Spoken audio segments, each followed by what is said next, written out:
O ex-presidente Lula voltou com força, né, aos holofotes, especialmente da mídia, após o boato que teria solicitado um habeas corpus para não ser preso pela Operação Lava Jato. Os mesmos jornais que deram a notícia logo tiveram que desmentir, porque a pessoa que entrou com este pedido não tinha ligação com o ex-presidente. Mas não parece que Lula e o PT sairão tão cedo da pauta.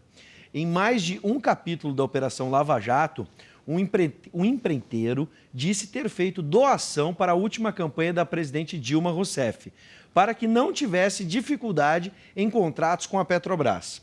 Já aqui no Rio Grande do Sul, o ex-governador Olívio Dutra afirmou que não se pode esperar que Lula salve o PT. Sobre essa relação do ex-presidente com a mídia e esses novos desdobramentos, nós vamos conversar a partir de agora com o cientista político Maurício Moia e o mestre em comunicação social Astomiro Romais. Boa noite, sejam bem-vindos. Boa noite, Boa prazer noite, estar aqui. É um prazer receber vocês aqui. Bom, em delação premiada, então, o empreiteiro Ricardo Pessoa disse que doou ilegalmente mais de 15 milhões de reais para a campanha da Dilma e também do PT, da campanha da Dilma à presidência, né? Com isso, alguns setores voltaram a falar, então, do impeachment novamente, voltou à pauta, principalmente nas redes sociais.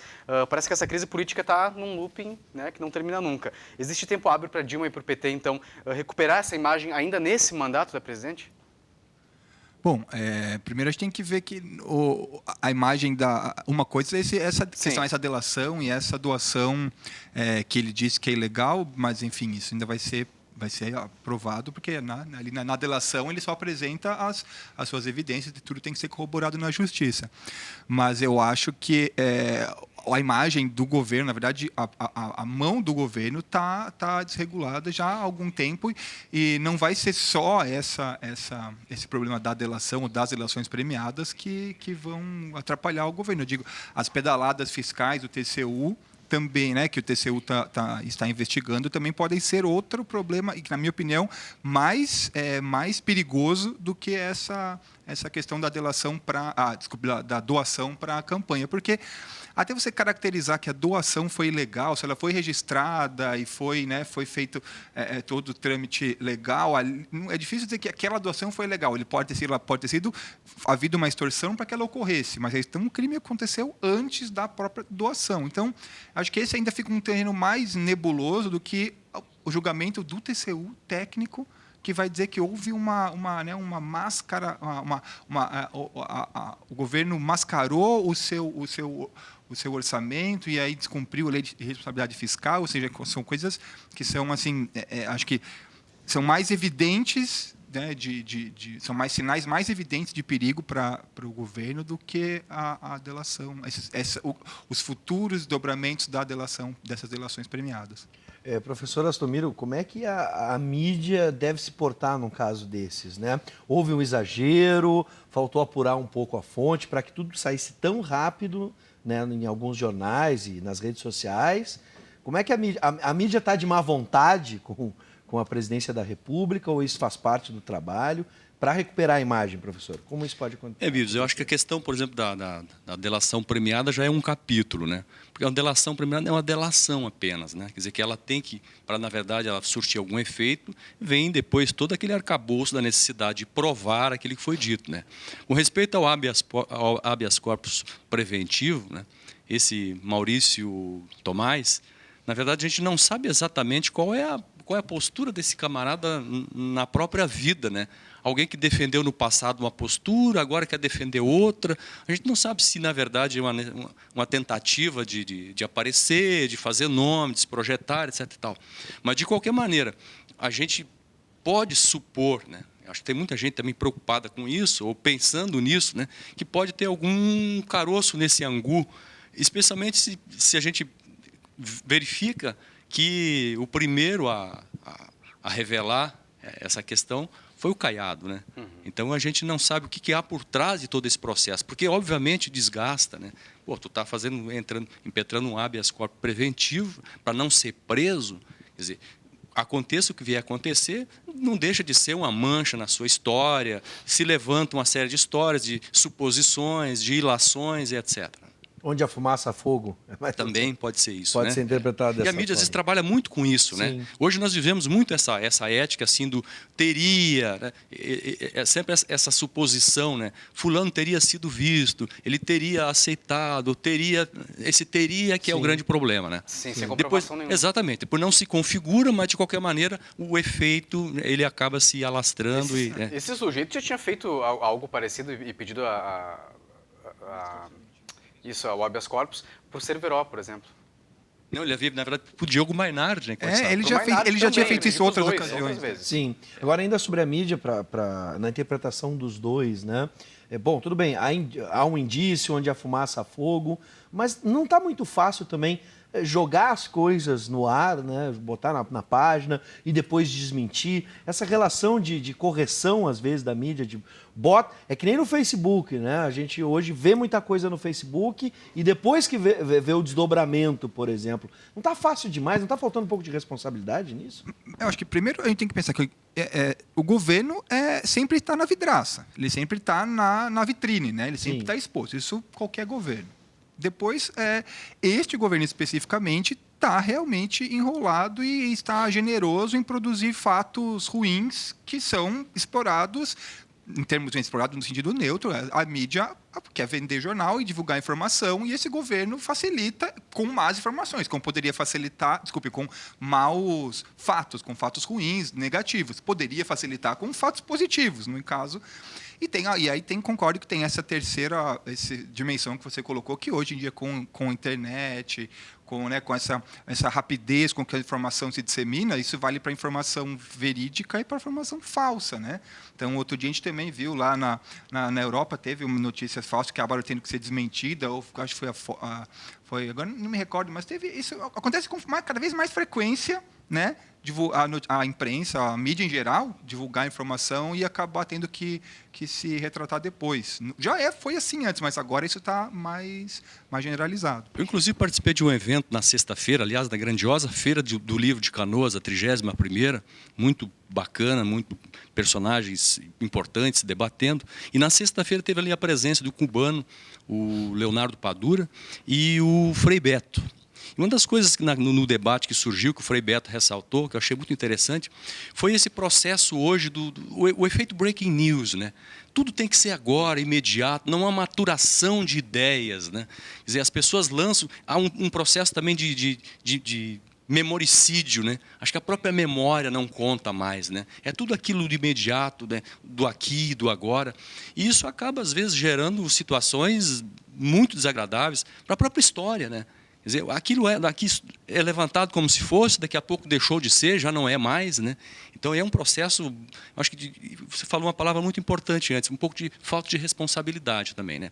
É muito fácil você disseminar determinadas coisas que depois acabam não se provando, e os efeitos negativos e danosos para as pessoas envolvidas é muito grande, né?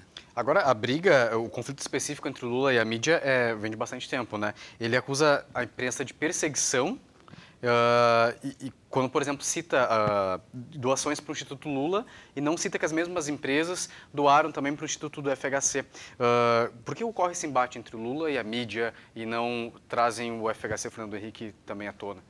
Bom, uma coisa, como eu falei, o Fernando Henrique e o PSDB estão na oposição. Quem está no governo é o PT e o Lula não está no governo, mas é um dos defensores desse governo. Então, é natural que a mídia se volte mais para quem é governo e quem apoia o governo. Agora, tem uma universidade no Rio de Janeiro, a FRJ, ela tem o manchetômetro, né? E aí ela avalia, quem colocar na internet busca o manchetômetro, tem lá, eles calculam o espaço de manchetes em diversos jornais e mídias dado para o governo, para a oposição, para os partidos, e de fato, há mais espaço negativo para o PT, para o governo e para o Lula, mas talvez porque eles estão envolvidos nos fatos que a gente está acompanhando, né? Não foram a Lava Jato envolve o PT, Sim. O PP, o PMDB, né? A doação de campanha parece. Então, acho que por mais que haja indícios que isso aconteceu antes, mas agora nós estamos no governo do PT. Quem é o governo é o PT, e são os colaboradores desse governo que estão no holofote, né? Um exercício de memória, professor. Exato. Era igual na geração FHC? Pois é, né? Eu não sei, né? Às vezes eu fico pensando, por exemplo, hoje são 28 partidos no Congresso, né? E de repente se elege um, né, para ser, digamos assim, o inventor, o criador de todas as mazelas do país, né? Isso às vezes é preocupante se a gente para pensar. Por exemplo, o próprio caso agora da mais recente denúncia, né? Tem envolvimento também do então candidato à vice-presidência pelo partido PSDB, né? O Aloysio. Mas, enfim, então são coisas assim que às vezes a gente tem uma certa dificuldade de compreender, porque, inclusive, a Operação Zelotes, né? Porque não se fala mais nela. Acabou, né? parece, a Operação Zelotes, não veio atuar mais. Determinadas coisas parece que saem da mídia, dos holofotes, né? E se resgatam algumas e se dá uma sobre-relevância exagerada a elas, né? Isso é um processo, talvez, de necessidade. Eu acredito até, na minha percepção, uma opinião assim, muito pessoal, que nós vivemos hoje uma situação muito crítica em termos assim, de divisão no país, né? Eu percebo assim, claramente que há hoje um ódio manifesto, né, às esquerdas, de um modo geral, né? Isso fica evidente, qualquer coisa que a gente venha dizer de um lado de outro, e também se reflete do lado oposto, né? Então, uma intolerância de lado a lado, quer dizer, está muito difícil de se trabalhar institucionalmente, não se pensa mais um Brasil, se pensa em partidos, né? Isso, em princípio, se via isso muito claramente, muito evidenciado aqui no Rio Grande do Sul. Me parece que essa coisa foi transferida agora em nível nacional, né? Sim. Então, há uma partidarização de todos os processos. Pouco se pensa Brasil, se pensa partido, é este contra aquele, né? E Sim. o próprio Congresso, parece que, ultimamente, o que faz? Faz de alguma maneira, legislar para que possa sangrar o atual governo, né? Sim. Tudo, não pensa-se que isso pode ser mal para o Brasil. Não, isso pode ser mal para este governo, né? Sim. Isso é muito ruim na minha O ótica. professor lembrou bem, né?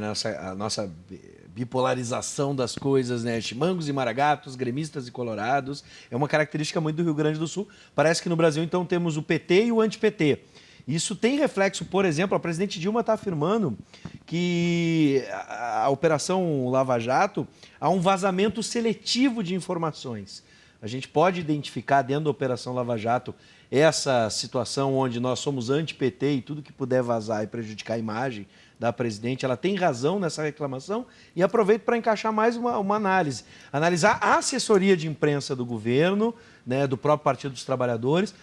Estão fazendo um bom trabalho para blindar a presidenta ou o partido? Como vocês avaliam isso, professor? Bom, com relação a esse vazamento seletivo, primeiro que assim, todo vazamento é seletivo. Porque senão, se não fosse seletivo, você tinha acesso a todo o inquérito. Sim, perfeito. Certo? Então, agora, uma vez que nós não temos acesso a todo o inquérito, então a gente vai falar assim, não dá para saber se o que tem lá, o que não foi divulgado é maior ou menor do que foi divulgado. Então, tudo bem. Então, o uso que se faz desse vazamento seletivo, dessas informações vazadas, enfim, isso faz parte do jogo político, isso sempre teve, né? O maior escândalo, digamos, o jornalístico que é dos tempos modernos, lá, o Watergate, foi feito com vazamento, tinha o Deep Throat lá, que era de um informante do FBI que dava isso. Então, isso sempre não é bom, né, mas acontece. Então, não dá para medir. E o que a gente pode dizer, assim, se hoje, e aí voltando só um pouco à questão anterior, se hoje tem mais corrupção do que antes, a gente não sabe, porque antes a gente não tem informação do passado. A gente sabe que hoje se apura mais e se encontra mais corrupção do que se encontrava antes. Agora, se hoje tem mais do que antes, é difícil dizer. Eu apostaria que não. Eu acho que hoje a gente só está conseguindo atacá-la mais. Então, ela fica mais visível, o que é bom. Mas não há para dizer que ela hoje, o Fernando Henrique ou no Lula, ou mesmo na ditadura militar, havia menos corrupção do que agora na Dilma. Eu não aposto nisso. E o PT eu consegue se blindar?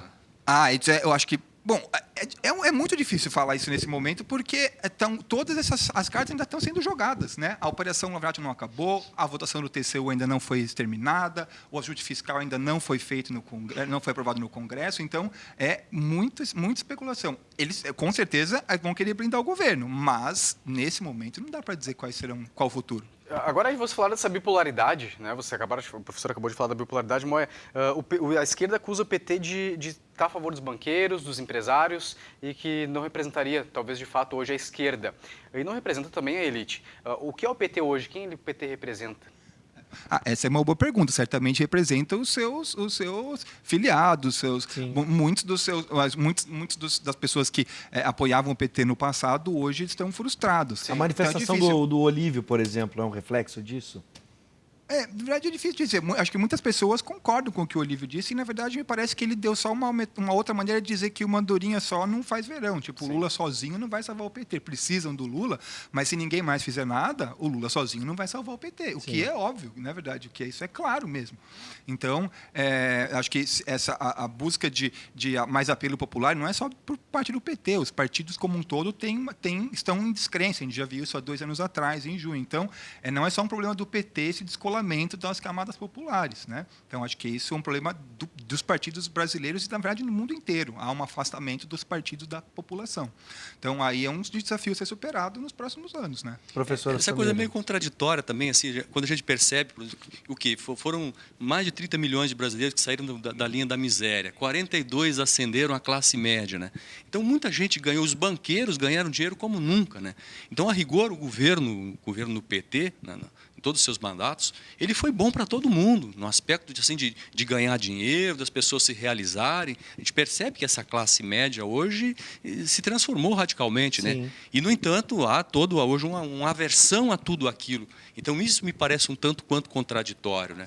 Essa deshistoricização, um esquecimento até do próprio passado, para, de repente, pegar esse presente e destruir como se nada mais prestasse, tudo fosse ruim, estivéssemos caminhando para um caos irreversível, né? Mas dentro da área da comunicação, uma das suas especialidades, professor, não estaria aí digamos, um indício muito forte de um problema de comunicação do PT com os seus partidários, com a população, porque parece que está todo mundo sem entender. Um não entende batendo cabeça. Exatamente. Não seria dúvida. um problema? Eu acho que a questão toda, tudo parte do processo da comunicação, né? Quando você tem alguma coisa para comunicar ao povo, às pessoas, e não consegue fazê-lo, né?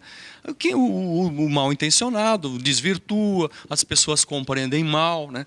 E gera problemas em cima de problemas. Quer dizer, a comunicação ainda é o elo, né, fundamental para se conversar com a população. Isso não está acontecendo. Me parece que a oposição, o PSDB especialmente, está fazendo isso com muito mais maestria, né, trazendo à tona as mazelas e sepultando os seus próprios defeitos, né, e ressaltando os defeitos alheios, né. E o PT não está sabendo, na sua assessoria de imprensa, colocar isso de maneira muito clara para a população, né. Perfeito. Bom, a gente tem um minuto final para cada um dos nossos convidados para analisar o que vocês pensam que pode acontecer a partir disso, especialmente no caso do habeas corpus, se realmente onde há fumaça há fogo. Olha, eu realmente prefiro ser conservador nesse sentido, porque acho que são muitos fatores ao mesmo tempo.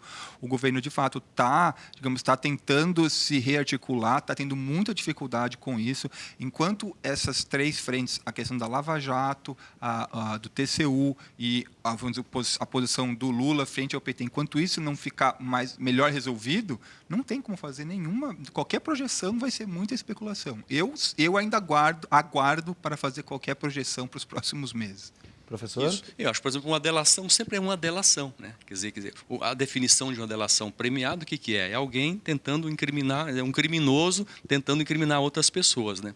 Então, acho que essa questão de a gente se basear muito em cima de delação é um campo muito perigoso, né? E muito sutil, e tem que ter muito cuidado. Eu acho assim, me lembro sempre de uma frase do Sócrates, grandiosa, até foi repetida por Platão em Gorgias depois, diz que é preferível sofrer uma injustiça a cometê-la, né? Então, acho que a gente tem que ter muito cuidado com aquilo que a gente diz, com aquilo que a gente expressa, né? Então, eu acho que eu concordo com o Maurício, que nós estamos ainda num terreno muito nebuloso e a gente não sabe exatamente o que está por acontecer. Muito bem, eu quero agradecer a disponibilidade dos nossos convidados, Maurício Moia, cientista político, né? Professor Maurício Moia também com a gente, e o professor Astomiro Romais, mestre em comunicação, um orgulho ser aluno. Fui aluno do professor, assim como o Fernando Perdigão. Muito obrigado. Ele tem muito orgulho de mim, viu? Tá bom, isso é uma outra questão. É outra questão, né, professor? Eu orgulho muito dos dois. Somos alunos aqui alunos. no Conexão RS dos 2 professores. Sejam sempre bem-vindos. Muito obrigado.